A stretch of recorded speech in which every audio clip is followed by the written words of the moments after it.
del Evangelio según el Espiritismo, es uno de los primeros, y tiene que ver con una frase de Jesús, una enseñanza que Jesús le lega a la humanidad y que dice: mi reino no es de este mundo. Jesús nos invita a alcanzar el reino de los cielos, que no es un lugar, sino que es un estado íntimo del alma. Y no solo nos invita a alcanzar ese estado íntimo de felicidad y de libertad del alma, sino que nos dice cómo hacerlo. Vamos a tomar esta enseñanza de Jesús y vamos a desarmar un poco en qué momento es dicho, con qué personajes, en qué situación, para tomar un poco más de su enseñanza. Por supuesto, a la luz de la doctrina espírita y tomando el Evangelio según el Espiritismo, los análisis de Kardec para desarrollarlo.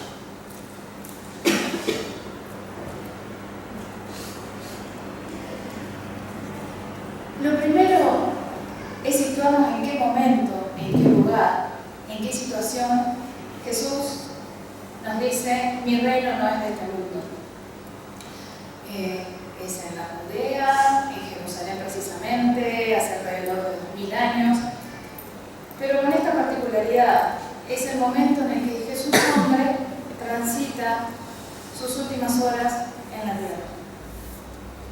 Jesús había sido apresado y es llevado por un grupo de fariseos a la máxima autoridad romana, a Poncio Pilatos.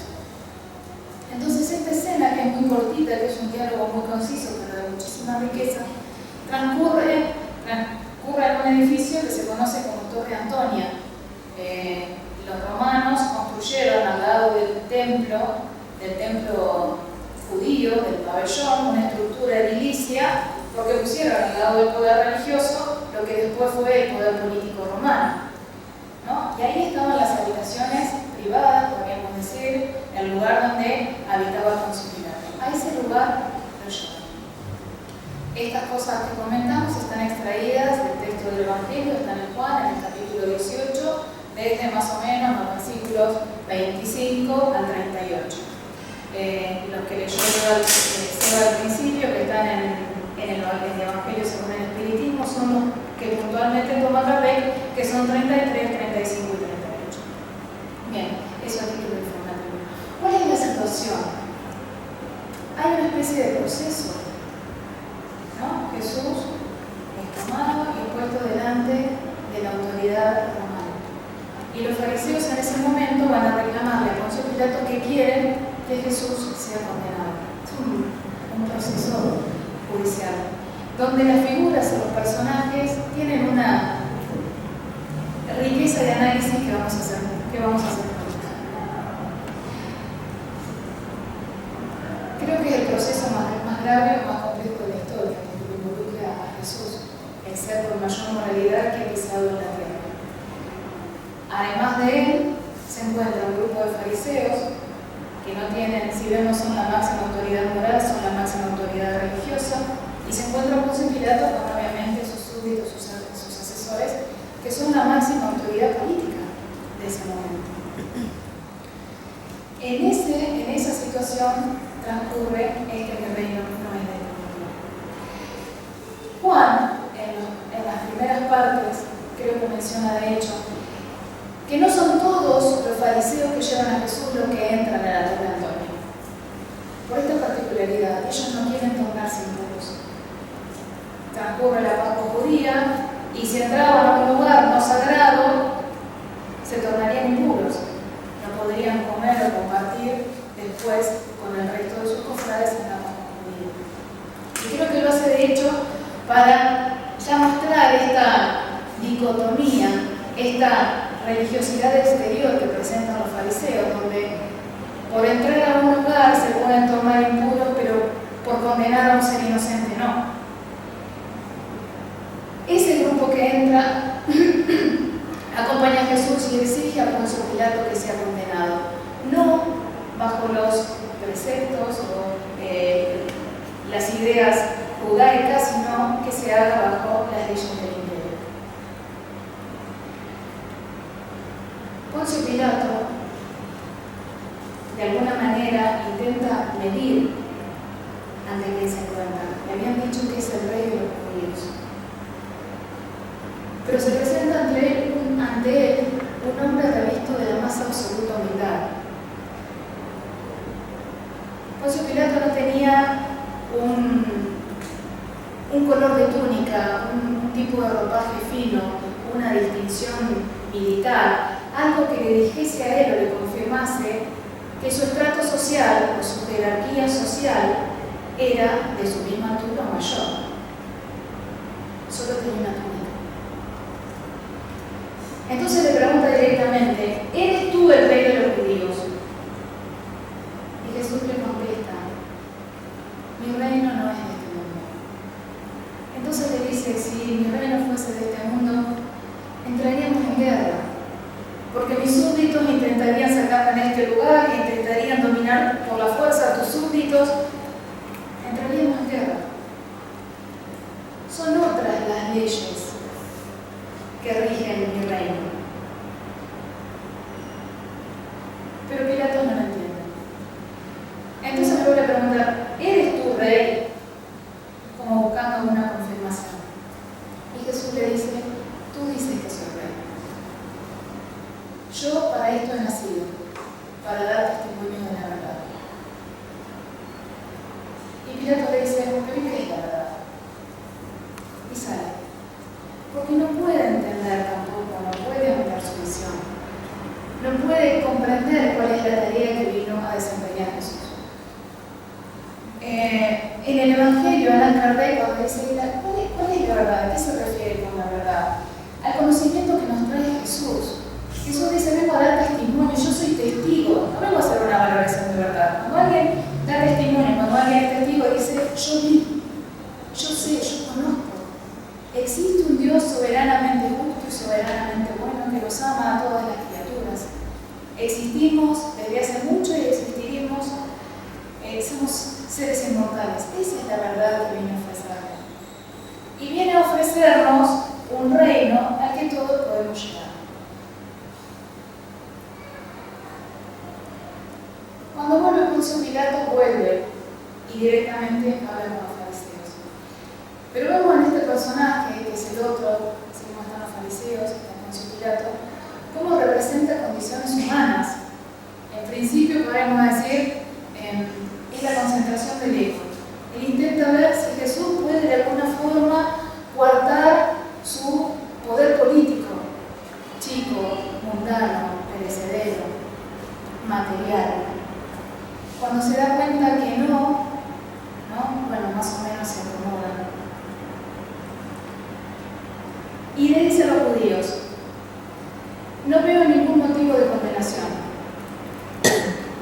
Y ahí presenta otra condición humana. Porque cuando dice eso, podríamos decir, presenta esta dicotomía humana, que es: ¿a quién atiendo? ¿A la conciencia o al peligro del mundo? Esa dualidad se presenta en él.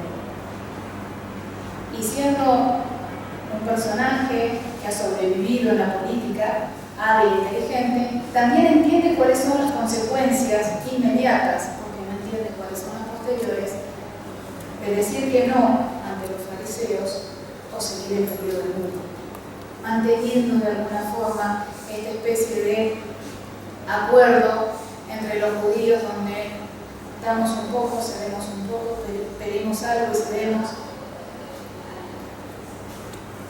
Ese es como uno de los arquetipos que nos presenta Poncio Pilato y que está bueno analizar.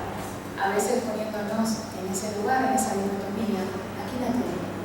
¿A la conciencia, al deber, a la moral, a lo que debo hacer, o al peligro del mundo? No hay grises. No hay grises entre esto y el materialismo. Y las consecuencias también son muy distantes. Pilatos no lo entiende. No lo puede ver. No puede ver cuál es esta verdad.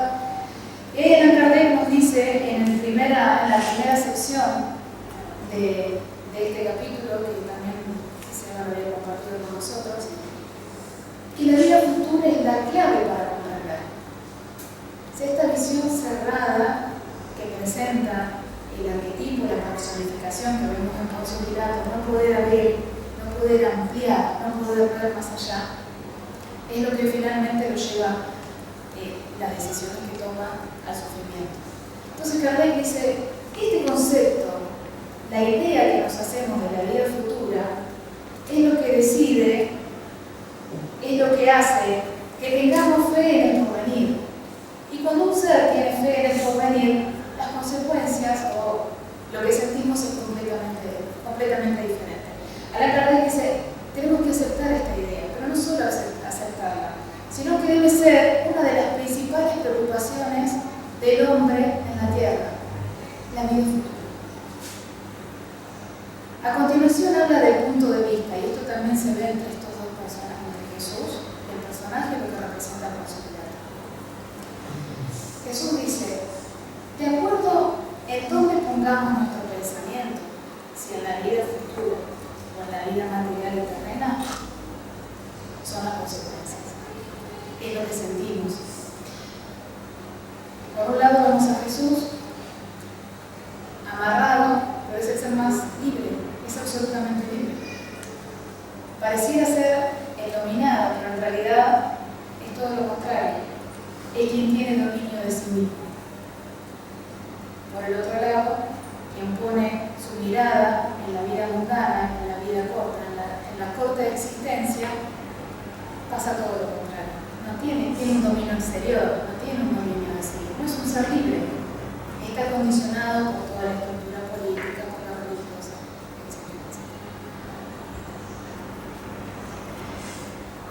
Cuando Poncio Pilato decide en esta situación de proceso judicial, se autocondena. Lo mismo pasa con los fariseos. ¿Quién es el gran vencedor? Jesús. Que no es que acata a Poncio Pilato, no es que acata la autoridad romana, acata las leyes divinas. Siempre su accionar se da entre la humildad y la caridad, Enfrentarlo a Poncio Pilato hubiese sido ir en contra de esas leyes. Entonces, deja que transcurra este proceso. Él solamente dice, comparte lo que tiene que decir. Juana de Ángeles, en Jesús y el Evangelio, haciendo un estudio a la luz de la psicología profunda, dice muchas cosas interesantes, pero tomamos puntualmente. Que cuando Jesús habla de que su reino no es de este mundo, no habla solo de las altas esferas celestiales, de las esferas de la felicidad, sino de aquellas regiones del sentimiento humano donde nos permitimos sentir las bases de la fraternidad con el otro, donde nos permitimos sentir el amor que nos une a todos los seres, donde comprendemos que todos somos seres de una misma creación. Y nos dice también que en muchos casos, en particular en este, Jesús no ahonda en las lecciones libertadoras, sino que con su accionar se centra en comunicar lo que debemos hacer: amar y servir, por sobre todas las cosas. Amar y servir. Hoy entre nosotros están presentes algunos de los chicos del taller del Evangelio. Ustedes vieron que acá se quedan los que son mayores de 18, pongamos, y los más jovencitos están en aquel lugar. Allí hay talleres de evangelización. Y cuando los que están acá presentes vienen a presenciar una charla, un miércoles antes comentamos las ideas que se van a presentar en la charla, para que ellos ya vengan con el tema más o menos pensado, para que puedan hacer preguntas si tienen dudas, y para que en la charla terminen de cerrar esa idea. Entonces, con estos chicos, me da mucha alegría que estén hoy presentes, algunos por primera vez, que es una inmensa alegría. Planteamos el tema, hablamos un poco, y después la propuesta fue, en una hoja en blanco, que dibujasen, que diagramasen, que esbozasen cómo sería su reino de los cielos. ¿Qué habría allí? ¿Qué paisajes, qué cosas? cosas, ¿qué seres? ¿Con quiénes estarían? ¿Cómo sería ese lugar? Entonces, bueno, una inmensidad de hermosos dibujos donde había agua, piezas de colores, cataratas, extensos valles, muchas flores, cielo azul, sol radiante, y ellos, con distintas personas, de su familia, de sus amigos. Y cuando empezamos a hablar de cómo sería ese lugar, entonces, recuerdo algunas respuestas que decían: no hay personas tristes, nadie sufre, no hay animales en la calle, todos se preocupan por todos, todos hacen el bien. Es un lugar de paz y de armonía. Y entonces, la pregunta a continuación fue: bueno, ¿y cómo llegamos a ese lugar de armonía, a ese estado íntimo del alma? Las respuestas fueron unánimes, pero las podríamos centralizar en el amor, el servicio. Entonces dijeron: haciendo el bien, perdonando, ayudando, siguiendo las enseñanzas de Jesús, amando siempre. Un montón de esas cosas. Cuando volvíamos después de aquella noche, de aquella clase, charlando con Claudio, decía: siento una satisfacción íntima, porque entendieron de qué se trata, saben de qué se trata, comprenden, y comprenden que el reino de los cielos existe, es una realidad, es una verdad, y saben cómo llegar a él. Lo que hemos transitado, venimos con otras religiones, no sé si por omisión, por un acto de confundirnos, etcétera, etcétera, no sé. Se ha tomado este pasaje y se le ha puesto fuerza al dolor, al sacrificio extremo para llegar al reino de los cielos. Yo recuerdo ser más chica y vivir o recordar esta enseñanza de mi reino no es de este mundo. Después todo el conocimiento sobre el Vía Cruz y la vía dolorosa por la que transita Jesús para culminar su encarnación. Y ahí entonces se abre el reino de los cielos y Jesús va al reino de los cielos. Y hubo omisión o confusión porque Jesús no va al reino de los cielos porque transcurre toda esta vía dolorosa de terrible sacrificio. Jesús viene de ese lugar. Y cuando se va de aquí, vuelve a ese lugar, a esa esfera celestial previamente conquistada por Él, por su grandeza moral. Y esto de transitar el dolor no lo hace una idea amigable al reino de los cielos. Más bien lo pone en un lugar utópico, al que no sé si queremos llegar, porque ¿quién quiere sentir dolor? Pero cuando se nos plantea que el cristianismo nos da el mensaje claro de la humildad, de la caridad, del amor y del servicio, y que es eso lo que nos permite caminar por esa vía para finalmente progresar e ingresar al reino de los cielos, claro, con el amor saltamos, con el servicio saltamos de varios peldaños. Pero lo que es mejor, entre esos peldaños, hay reinos de los cielos relativos. En distintos niveles de estadios del alma, aunque tengamos rasgos de imperfección, podemos acercarnos a ese reino de los cielos que nos transmite Jesús. Y eso es genial.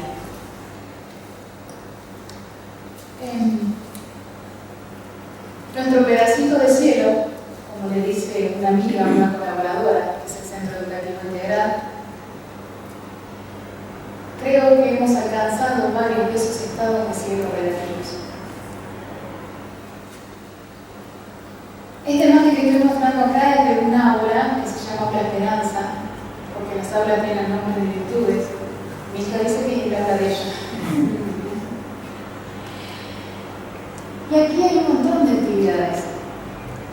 Aquí están las charlas de adolescentes, las charlas de preadolescentes, el taller de carpintería. albañilería, de diseño y carpintería, el trabajo con los adolescentes los martes en la copita, la alfabetización. Resulta que un día los chicos de carpintería habían estado trabajando, construyendo como actividad tableros de ajedrez. Y habían estado mucho tiempo y con mucho detalle pintando el tablero. No, imagínense un cuadro negro, un cuadro blanco, un cuadro negro, un cuadro blanco, necesita mucha precisión. Entonces habían pintado las tablas y las habían puesto a secar arriba de esa biblioteca que se ve. Nosotros aquí tenemos nuestra biblioteca, hay cosas de alfabetización, está en nuestra biblioteca, hay cuentos, hay libros escolares y demás. Y aquí arriba, donde hay también unas letras que pusieron los chicos del taller de diseño y carpintería, habían puesto esos tableros recién pintados. Y uno de los colaboradores, Claudio, había puesto este canto. Así a lo largo, no uno, había puesto 4. Ustedes conocen a los cuadrados, son conocidos por exagerar algunas cosas.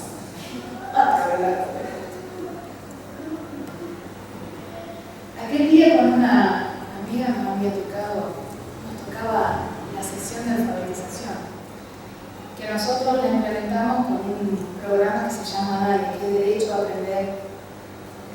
a aprender a leer y escribir. Y ese día no estábamos del todo bien. Entonces, la idea no era leer, no era escribir, no. Pero le llamó la atención los carteles. Entonces, dejamos de lado la carpeta, atendiendo al estado de ánimo, a las ganas de hacer otra cosa,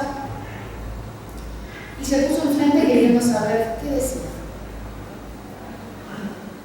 Entonces, la colaboradora que estaba ahí, léelo vos. Se estaba aprendiendo a leer y escribir. Léelo vos, leí. ¿Qué dice? No sé. Léelo vos a ver qué dice. ¿Cómo lo vas a saber? Mirá, la primera tiene 2 letras. ¿La primera cuál es? La de nene. Bueno, la de nene, ¿con cuál? Con la O. Bueno, ¿y qué dice ahí? Nene. No. ¿Y la otra? O.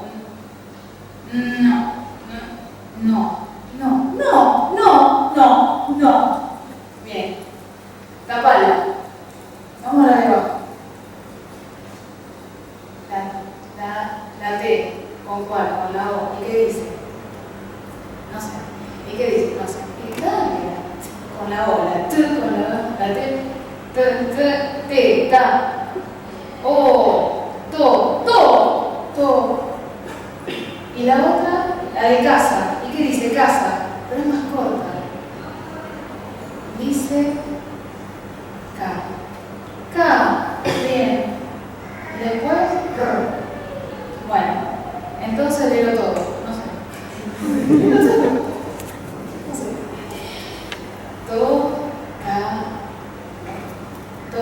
Más, rápido, se la vamos a ver.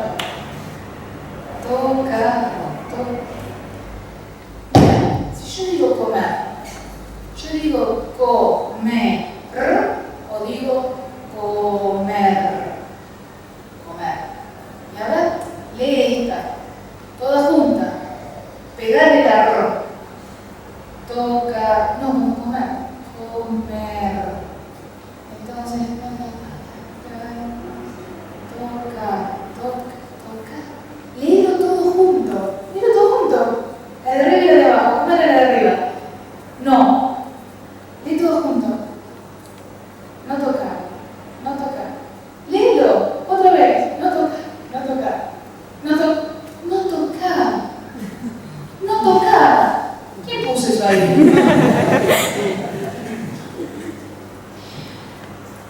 Para cerrar. Una vez, un reino de los cielos, en el que venía por primera vez leyó un canto. A todos por sus oídos atentos por compartir este momento, les agradecemos.